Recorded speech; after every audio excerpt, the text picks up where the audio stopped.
Good evening.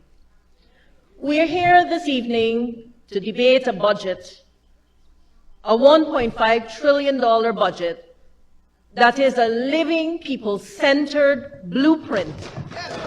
And I want to, at the outset, commend, congratulate, and thank my colleague, Dr. Ashni Kumar Singh, his very competent team at the Ministry of Finance, and all of the competent teams of public servants in every sector who would have contributed to the fabric of this budget that clearly emphasizes what we as the PPPC always would have done every year, and that is put people first.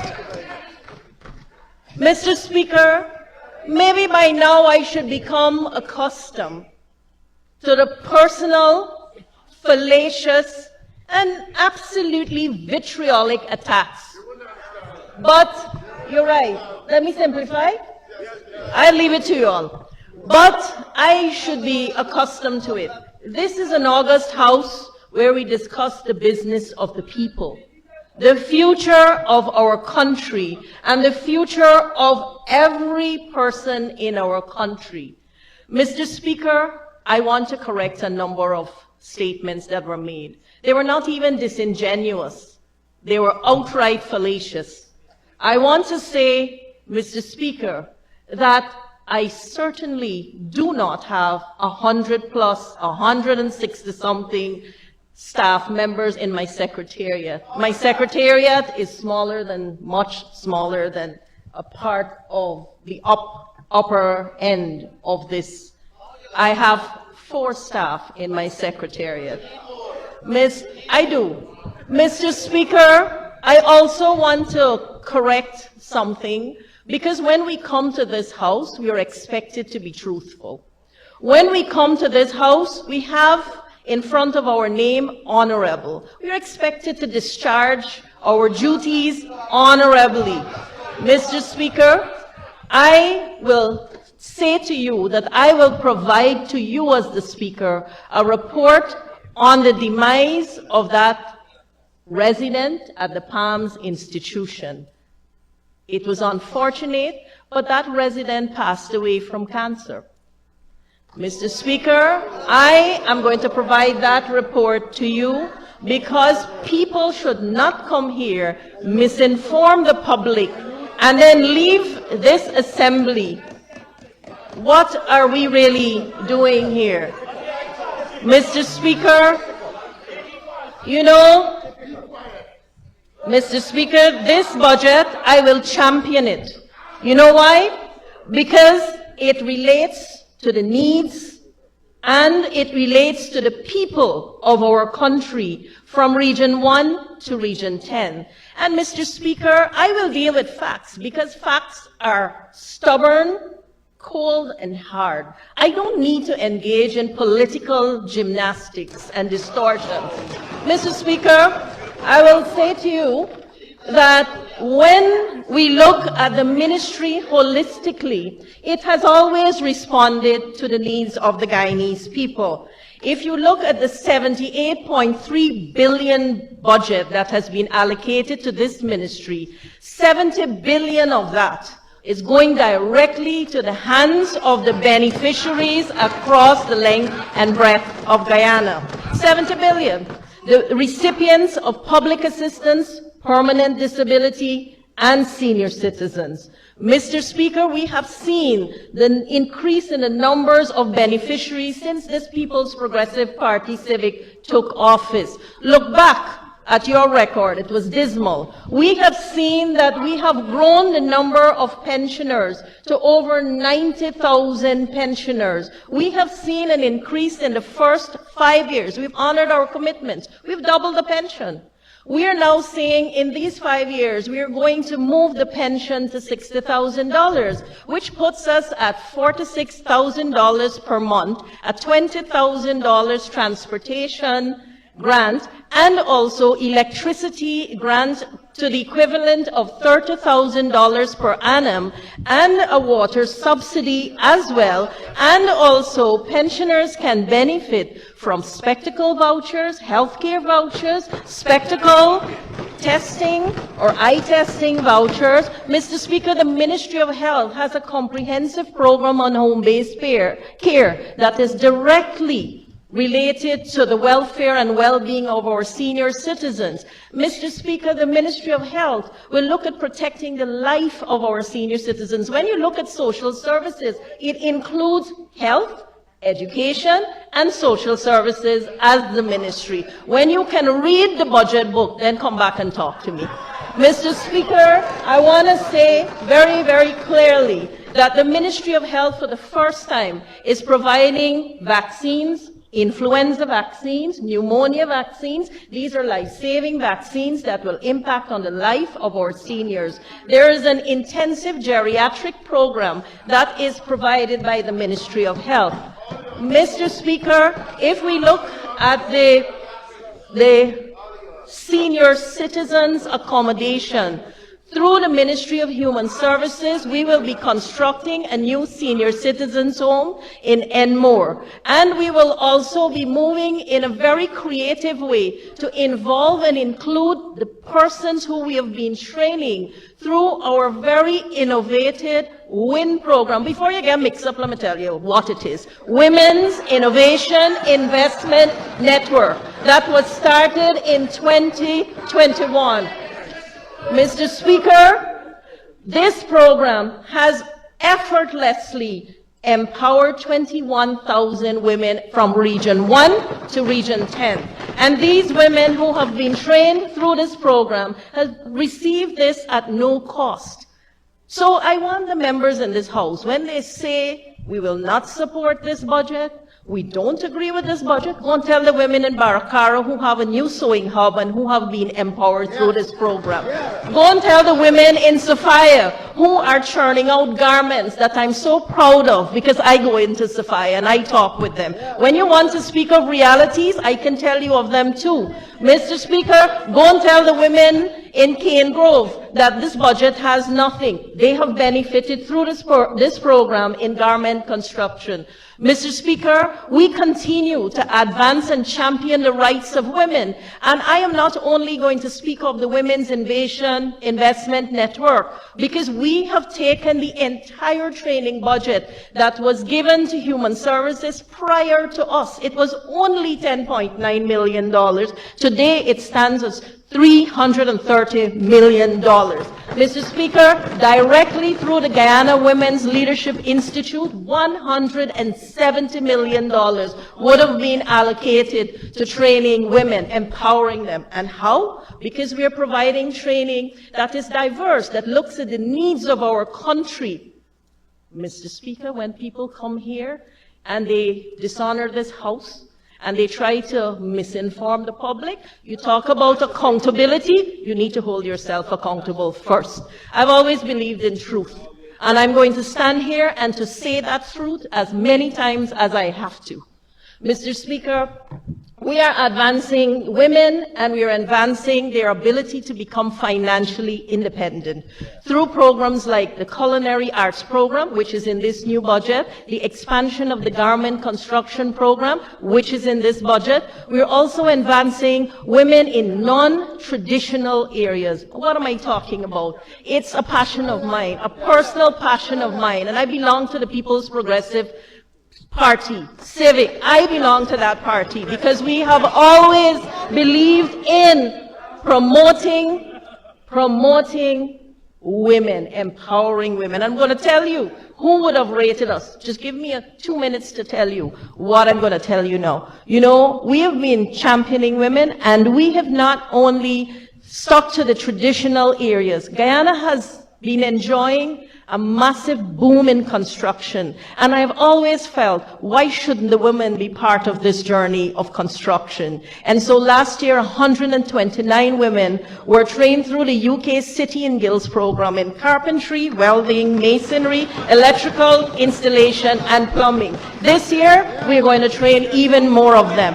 You know how proud I feel when they put a business card in my hand and they say, we are starting our own enterprise. And Mr. Speaker, look, 60% of the house ownership will fall and has fallen already to the women across Guyana. If we look at the University of Guyana, more women are leaving the University of Guyana with degrees. If we look at the GOLD program, more women are leaving the GOLD program with degrees. Mr. Speaker, you know, sometimes you need to have an outside perspective of how your country is doing. And I'll tell you that outside perspective. The World Economic Forum, how did they rate Guyana on the Global Gender Gap Index? Let me tell you, we've moved up 4 places more in just 1 year. We are now 31 of 149 countries in the world.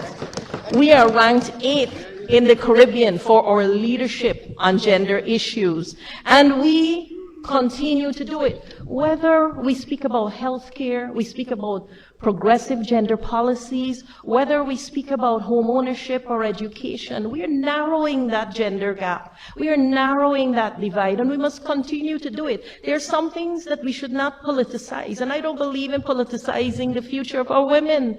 Women are an important part of our country. Almost 50% of us. I know the men have edged us out in the last census report by a little bit, but we are almost 50% in the country.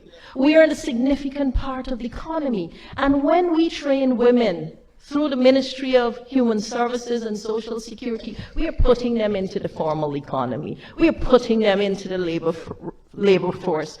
And Mr. Speaker, how are we putting them into the labor force? What is this budget saying? Mr. Speaker, His Excellency redefined under his leadership, he redefined the concept of care and looked at how we could translate unpaid care into paid care. He looked at how we can have a very expansive care economy. Now that's very close to my heart. Why?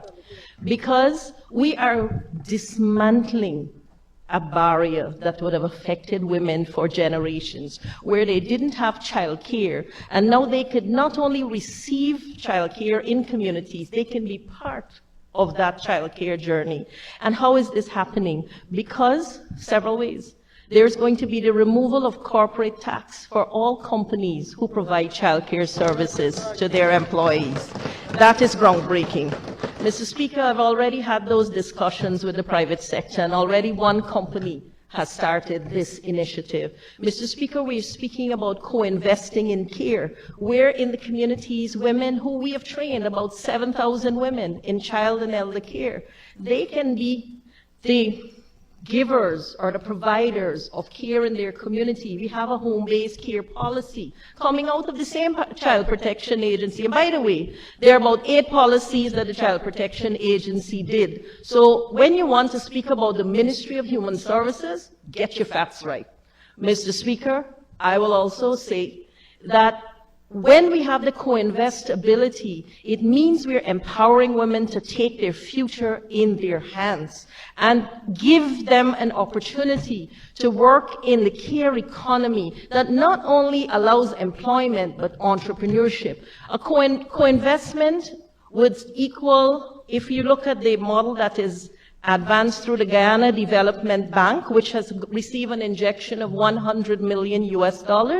Co-investment would equal $3 million, no interest, no collateral, and that woman who wants to get into the care economy, that woman can benefit from that. If she wants to grow from small or micro enterprise, she can move up to $7 million investment with preferential interest rates. Mr. Speaker, that's putting people first. You know, we just put people first.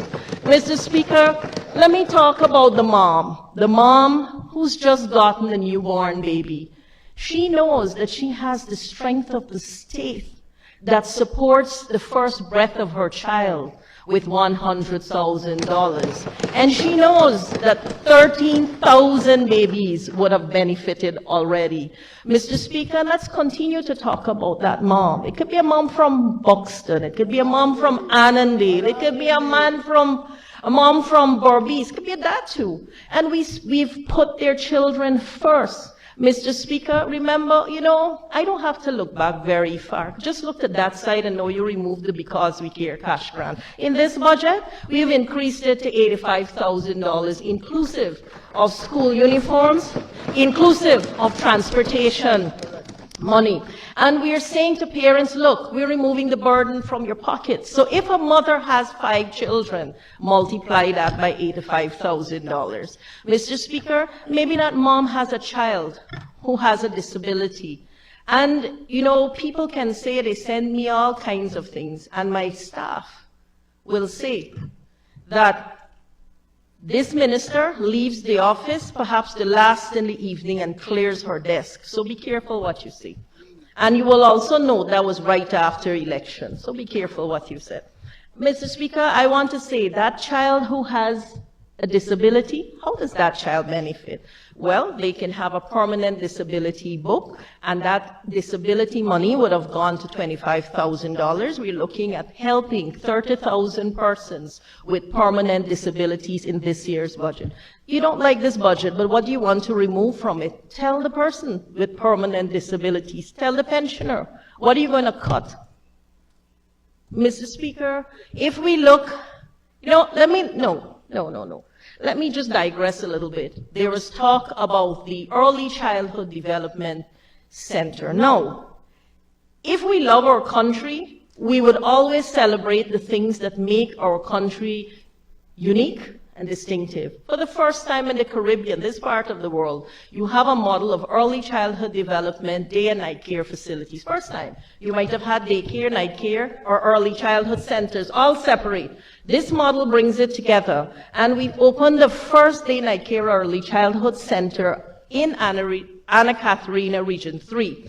And from then to now, no less a person than the head of the Early Childhood Development Program. She's sitting right here, so Mr. Speaker, bear with me if I mention her name.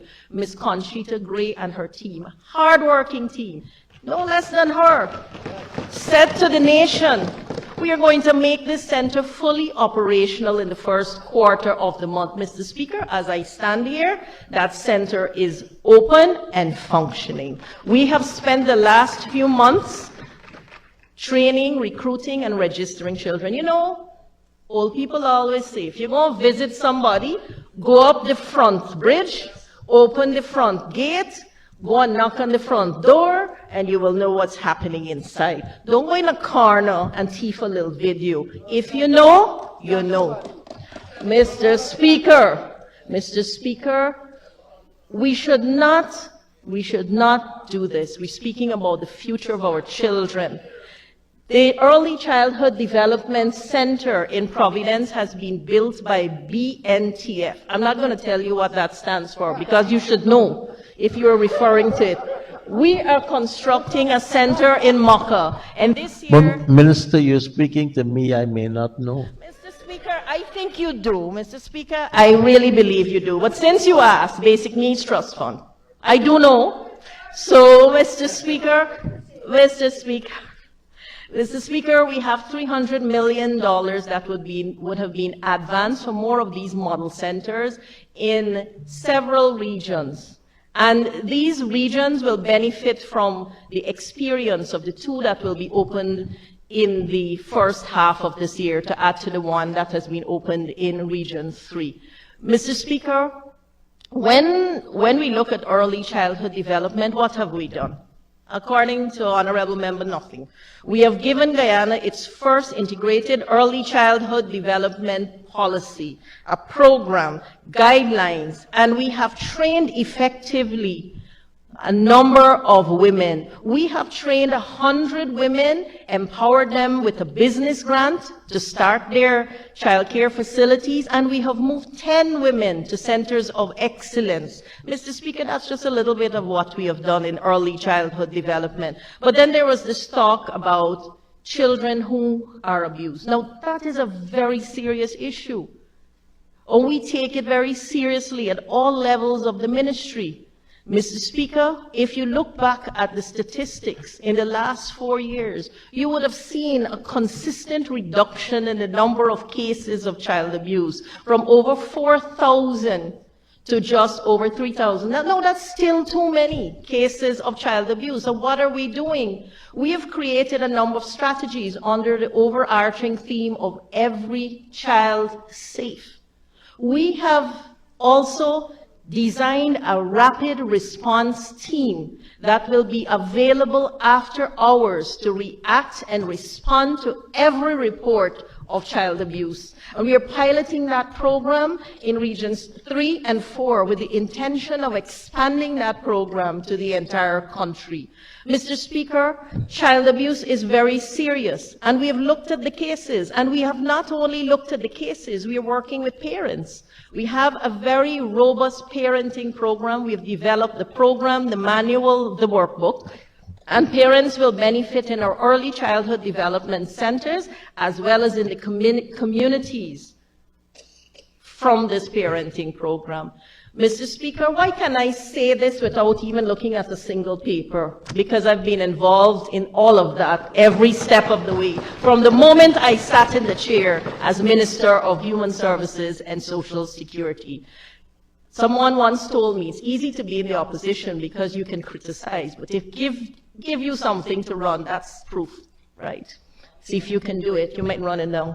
Yes, so, Mr. Speaker, as I continue on the issue of child care, I want to move over now because I do have time constraints, but I wish you could give me an hour more to talk about the work the ministry is doing. Thank you. We have licensed for the first time non-state-owned care centers. We have also registered almost all of our care facilities across of the country, over 300 of them. Mr. Speaker, when we speak of social ills, when we speak of the ills that plague our world, our country, we know we are speaking of grave violations to people, such as abuse and violence against women, trafficking in persons. Trafficking in persons over the last 5 years would have benefited from a new piece of legislation, regulations, policies, and SOPs. And with all of that, and with the education, awareness, and the work that we have done, we have been able to maintain the Tier 1 ranking for Guyana for 9 consecutive years. Mr. Speaker, we have not just done this. We've gone out there and trained people and met with people in the community. You know, it's easy to talk, but we've been quietly doing the work. Mr. Speaker, when I think of the Ministry of Human Services, we are on the ground every day doing the quiet work that it takes to reach every senior citizen, to meet out to every mother and child, to go into the courtroom and to ensure that children's rights are protected. That's why since 2020 to now, we have child advocacy centers in every region. That is why we are continuing to give subventions to NGOs to the tune of $123 million, Child Link and Blossom Inc. That is why we support legal aid and help and shelter. That is why the Ministry of Human Services has a model that not the Caribbean nor Latin America has, and that is why IDB invites me to go and speak about it. The Hope and Justice Centers that I would have done in collaboration with the Ministry of Legal Affairs, where we provide all the services for survivors under one roof, including free legal counsel, counseling.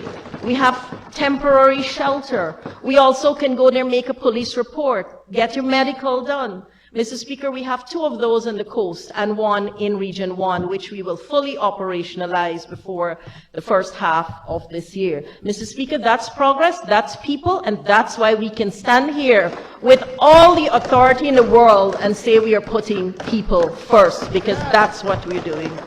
Mr. Speaker, as I continue to speak about the budget and the initiatives that we are planning to do, I must not forget to really express my joy in the fact that we lift 6, Guyana's and the Caribbean's largest Women in Business Expo will be held right here where it started from the 6th to the 8th of March, where we moved from 75 women-owned businesses to now 400. That's not all, but 1,500 women-owned businesses are featured on our WIN app.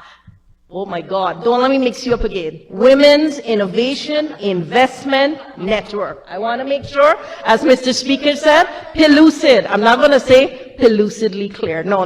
Pellucid, that means clear. Mr. Speaker, I also want to say that that app will benefit from the addition of these lists, where we will list the women that we have trained in the various disciplines so that they can benefit from employment opportunities, including opportunities for employment in care and other areas.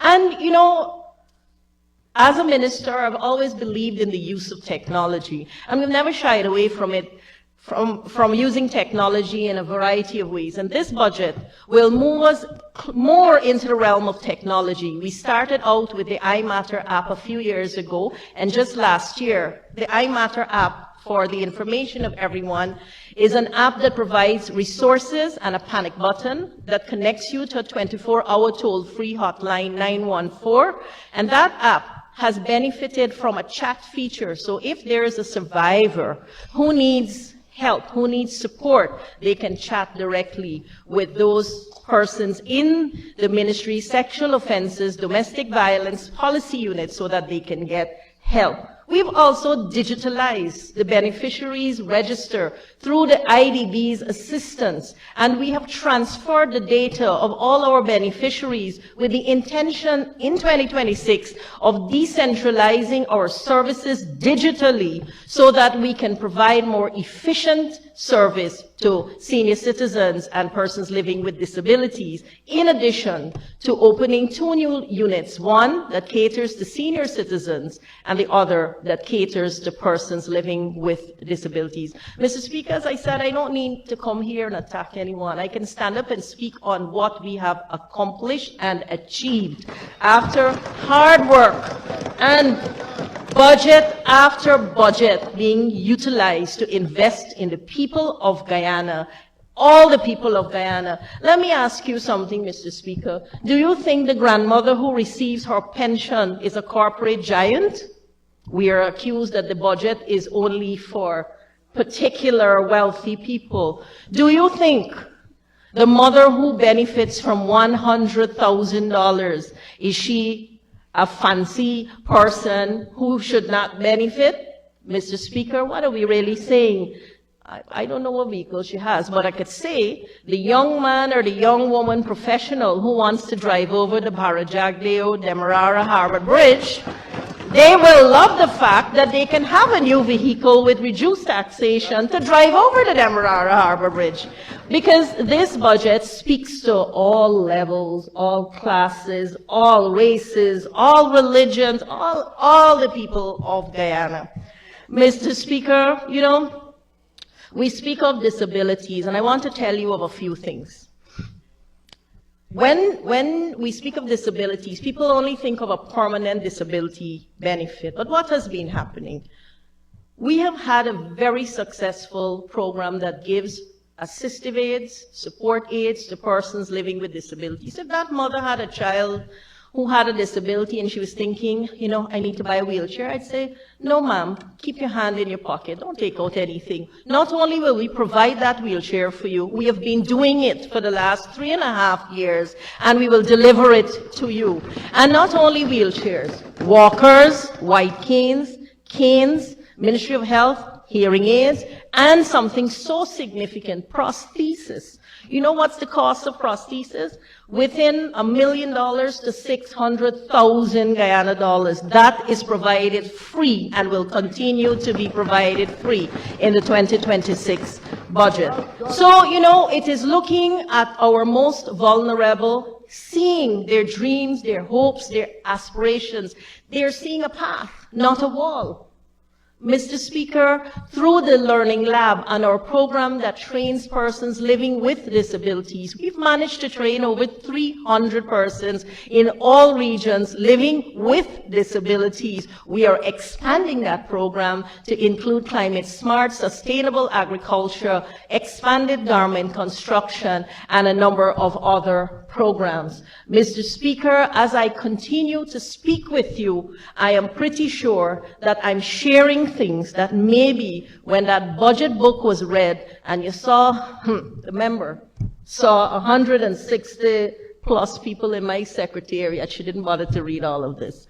Mr. Speaker, as I continue to share with you, Yes, I would like you to continue Thank to you. share with me, so let's give you an extension to continue that. Thank you, Mr. Chairman. Can I ask that the honourable member be given 5 years to conclude her very good speech? Thank you. 5 years? Thank Oh, you. sorry, 5 days. Did I say? 5 days? Okay, I'll take it. That was a slip of the tongue, sir. Five days, but, 5 years wouldn't be bad. But we have 5 years, actually. We have 5 Minister years in Teixeira, government. I think the So my 5-year apology. plea has to be to His Excellency. Yes, we have, a government has. Yes, thank you. Sorry about that. And let me also join you in commending the presentation without even seems to be referring to the notes. Honorable Minister, you may continue to conclude. Thank you very much, Mr. Speaker. And I want to recognize my wonderful Chief Whip for her intention of 5 years and 5 days. Thank you. Mr. Speaker, I also want to say there are a few initiatives that I will want to conclude with as I wrap up. I don't really want to wrap up, but I'll tell you about them. So there is the Gender Empowerment and Equality Seal that will be provided through the public sector and private sector, focusing on safer, more workplaces that allow for equal opportunities, and that is something that is very, very progressive, doesn't really exist in the Caribbean, and Guyana will be the first country to have such a seal. In addition to that, Mr. Speaker, there is another initiative that is very close to my heart, and this is the Golden Generation Hub and the Centenarian Club, where we bring together our senior citizens 2 or 3 times a week for social engagement, recreation, wellness. You ready for it? Sure, I'll invite you. So this has been happening, and this will be expanded to continue to do what we have been able to do through the budget, and not to let the men feel that they're left out. We have advanced the Bridging the Gap policy that focuses on men, and through that policy, we have been able to start a Brave Center in Region 3 and Brave Circles that allow us to focus on men, fatherhood, empowerment, masculinity, anger management, and a slew of other areas. And we've been achieving great success. This will be also expanded through the 2026 budget. Mr. Speaker, I want to say that the budget 2026 is the first budget of 5 years. And what the people of Guyana would have come to know about the People's Progressive Party civic government is that we don't just build buildings, we build people. We don't just create infrastructure that is meaningless. They are purposeful and thoughtful that improve the quality of lives of people. We don't just have a budget that one must look at in silos. We have a budget that is integrated and comprehensive in its outlook, which says that as cabinet, as ministers of government, we work together to achieve the mandate of the People's Progressive Party civic. Mr. Speaker, when we look at our government, I would like to think that this budget is the Guyana that was and the Guyana that must be. That is what it speaks to. The Guyana that was and the Guyana that must be. And together with the support of you in the opposition, because I don't think you could sit there and tell me you want to remove anything from my budget or the Ministry of Human Services budget or the budget as a whole, because each one of us would have shared with you in this short afternoon all of the comprehensive, far-reaching initiatives that impact in a transformational way on the lives of everyone. I say finally, my friends on the opposite side, remove that peculiar political cataract that you may have. And when you look at the highways and bridges, see the grandmother who is at the center of what we do. When you look at the roads that intersect and connect and that will keep going and going until we link the length and breadth of Guyana, see the young man and the young woman and their future, because we see it and we contribute to it year after year. I say to all of us here, we're not just managing a litany of fiscal projections. We are nurturing a nation, and I'm privileged to be part of a government that has transformed Guyana to what we see and we continue to see. Thank you very much, and God bless you all. Thank you.